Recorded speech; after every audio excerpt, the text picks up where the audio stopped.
नमस्कार, मैं हूँ सुकृति रॉय चैटर्जी और बोल स्काई में आप सभी का स्वागत है। शीतला सप्तमी पर शीतला माता का पूजन किया जाता है। माँ शीतला को सौम्यता का प्रतीक माना गया है। इनके हाथ में झाड़ू और मटका होता है। ऐसी मान्यता है कि जो भक्त माँ शीतला को प्रसन्न कर देते हैं, उसे सभी देवी देवताओं का आशीर्वाद मिलता है।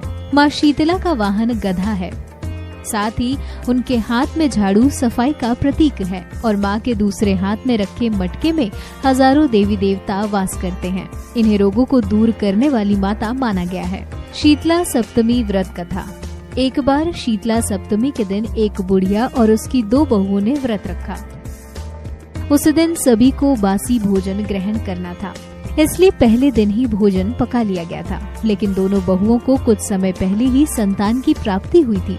कहीं बासी भोजन खाने से वो और उनकी संतान बीमार न हो जाएं, इसलिए बासी भोजन ग्रहण न कर अपनी सास के साथ माता की पूजा अर्चना के पश्चात पशुओं के लिए बनाए गए भोजन के साथ उन्होंने अपने लिए भी रोटियां सेककर उनका चूरमा बनाकर खा लिया। जब सास ने बासी भोजन ग्रहण करने को कहा तो काम का बहाना बनाकर टाल दिया। उनके इस कृत्य से माता कुपित हो गई और उन दोनों के नवजात शिशु मृत मिले। जब सास को पूरी कहानी पता चली तो उसने दोनों को घर से निकाल दिया।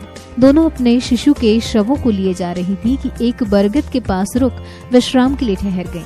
वहीं पर ओरी और शीतला नामक 2 बहनें भी थीं, जो अपने सर में पड़ी जुओं से बहुत परेशान थीं। दोनों बहुओं को उन पर दया आई और उनकी मदद की।